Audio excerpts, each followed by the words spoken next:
እናተ ገሊት ነኝ እኔ አባተ ገሪ ነኝ ያሉ መሰከሩላቸው ነበር ይላል።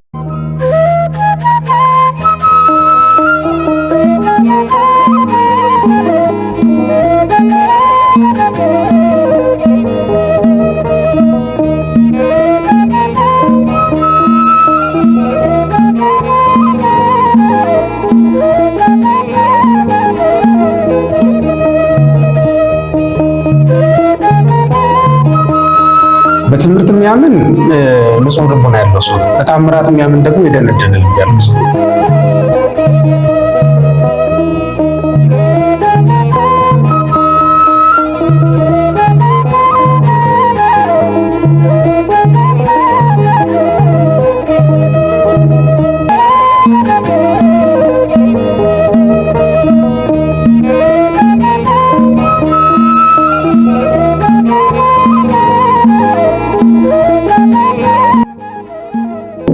ሰዎች የሚፈልጉትን የሞተ ሰው እመቤታችን ቅድስት ድንግል ማርያም በደብረ ምጥማቅ ታቀርባለች ይባላል። እንዴት ያዩታል?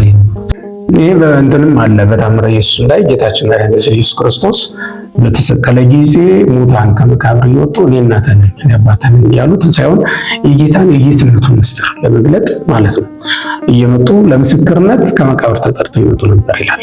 የጌታን የጌትነቱን ምስጢር ለመግለጥ ነው በተሰቀለ ጊዜ ይሄ ስንጠብቀው የነበረ መሲሐችን ነው።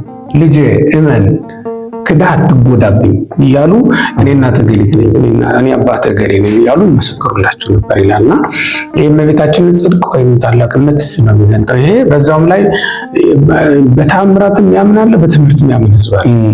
በትምህርት የሚያምን ንጹህ ልቦና ያለው ሰው ነው። በታምራት የሚያምን ደግሞ የደነደነ ልብ ያለው ሰው እና ለደነደነ ልብ ታምራት የሚያስፈልግ ስለሆነ ያ ኃጥአንን ለመጥራት የተደረገ ተአምር ነው።